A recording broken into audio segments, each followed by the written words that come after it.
Oui, il est vrai que depuis le Conseil des ministres, le dernier Conseil des ministres du 26 novembre 2020, beaucoup de personnes se posent des questions sur le pourquoi de la nomination de tant de gouverneurs et pourquoi tant de gouverneurs militaires aussi.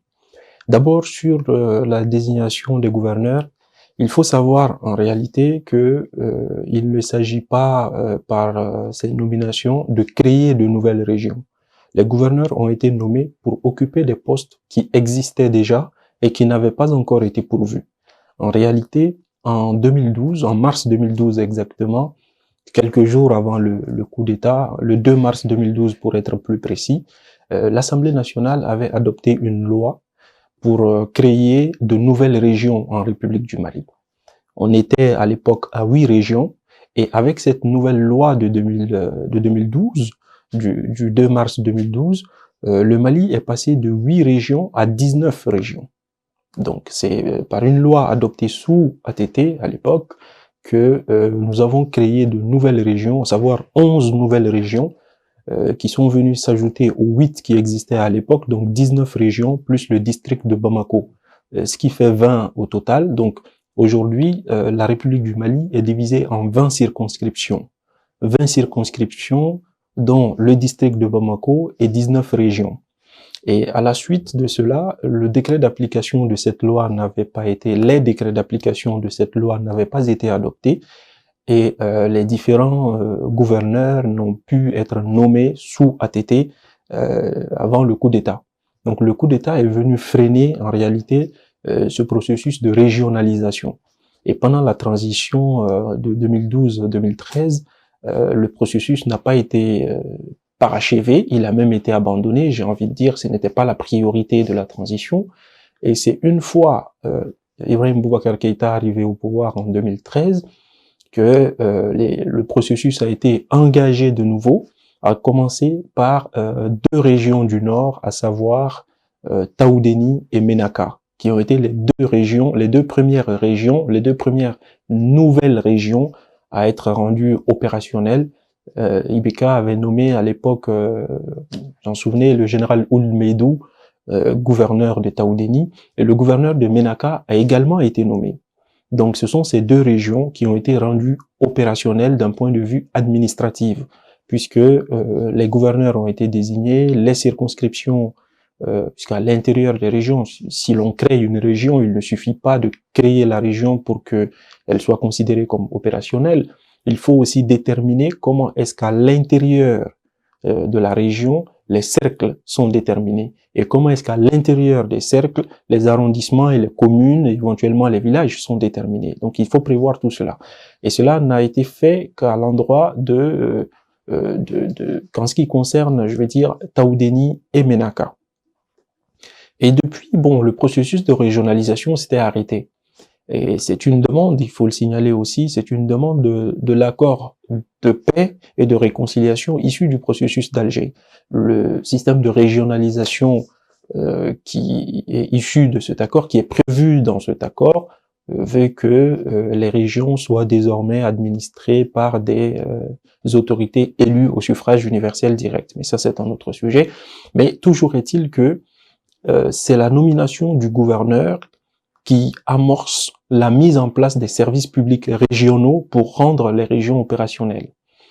Et donc, depuis la régionalisation effective de Ménaka et Taoudéni, les autres régions étaient là, il n'y a pas eu de gouverneur de désigné, et il n'y a pas eu, je veux dire, des collectivités locales régionales de déterminer non plus.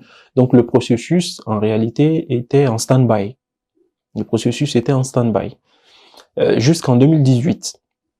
En 2018, lors de la campagne, l'élection présidentielle, on se souvient que c'est Soumaïla Cissé qui était parti à Koutiala notamment pendant sa campagne et il a promis aux autorités locales, aux chefs traditionnels de Koutiala que une fois qu'il serait élu, il activerait Koutiala pour en faire véritablement une région, comme c'était prévu dans la loi.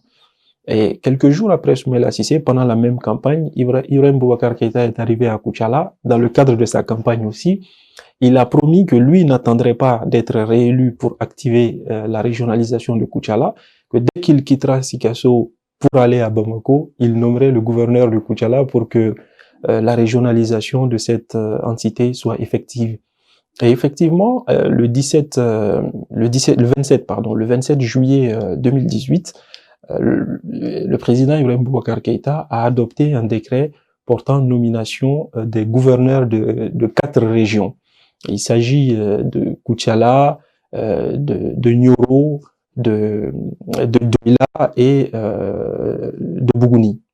Et ces 4 régions ont vu donc leurs gouverneurs nommés, et la tâche qui était confiée à ces gouverneurs, c'était d'aller prendre contact avec les populations pour déterminer dans quelle mesure les cercles et les arrondissements ainsi que les communes seraient désormais redécoupés au sein des nouvelles régions. Et aussi mettre en place les services publics, parce que quand on crée une nouvelle région, il ne s'agit pas de prendre une décision administrative ou juridique pour que la région soit créée. Il faut aussi y amener les services publics. Il faut créer sur place la direction régionale de la police nationale, la direction régionale de la santé, la direction régionale de ceci. Enfin, il y a tout un tas de services publics à mettre en place dans une nouvelle région, dans une région nouvellement créée. Et donc, le rôle des nouveaux gouverneurs, c'est d'aller rendre tous ces services publics opérationnels dans ces zones. C'est une fois que tous ces éléments seront réunis, que la région sera considérée comme effective. Et depuis cette période en 2018, il faut avouer que les gouverneurs avaient été nommés, mais la régionalisation de ces 4 entités n'était pas effective. Et lorsqu'il y a eu le coup d'État, on est resté dans cette situation jusqu'au coup d'État, là, en 2020, quelques jours après le coup d'État, en septembre, le CNSP a nommé le gouverneur de la région de Ségou. Mais bon, Ségou était déjà une entité régionale, hein, ça c'était pas nouveau. Ségou existait comme région dans l'ancien système de décentralisation, dans l'ancien système de régionalisation. Mais cette nomination a été le premier pas du processus de l'enclenchement du processus de régionalisation dans le cadre de la période de transition. Et c'est ce processus qui a abouti lors du dernier Conseil des ministres, le 26 novembre, à la désignation des gouverneurs de région, des gouverneurs dans les régions qui n'avaient pas encore le gouverneur et qui n'avaient pas encore été activés.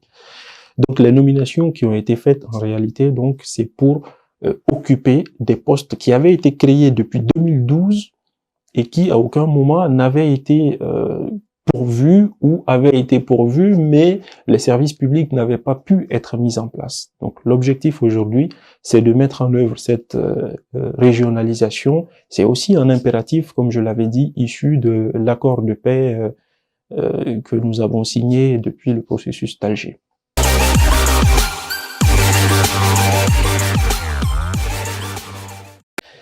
Oui. Donc, à travers cette décision de nomination des gouverneurs, qui plus est des gouverneurs militaires, c'est un moyen pour aujourd'hui les autorités de la transition de montrer leur volonté de mise en œuvre de l'accord de paix issu du processus d'Alger. C'est une volonté aussi affirmée de mettre en œuvre cet accord par la désignation des gouverneurs qui vont donc rendre effective la régionalisation. Et c'est aussi le premier pas, puisqu'il va y avoir de nouvelles règles, de nouvelles lois qui vont être adoptées, de nouveaux décrets, de nouvelles lois qui vont être adoptées sur le redécoupage territorial, qui vont ensuite déterminer quels vont être les cercles dans les nouvelles régions, et au sein des cercles, comment est-ce qu'on va déterminer les communes.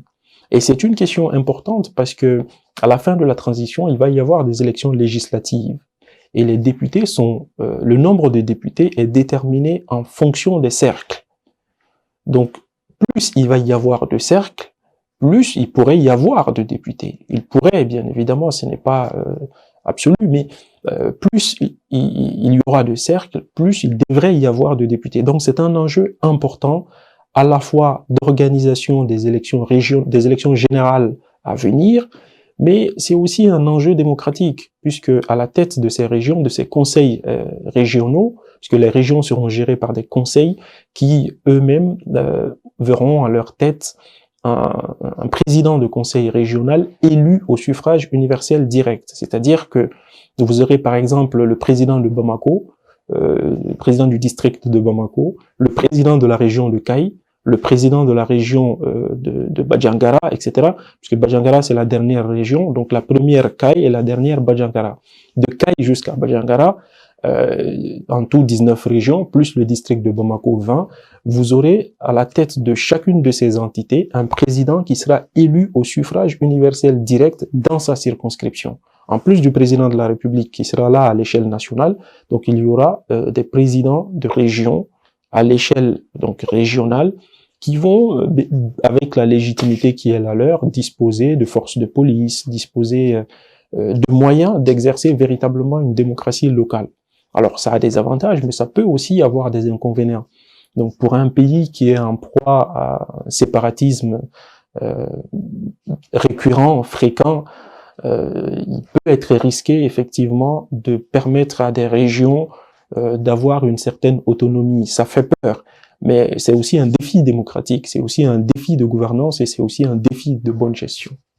Voici donc ce qu'on pouvait dire aujourd'hui sur cette question. Merci à tous et à bientôt.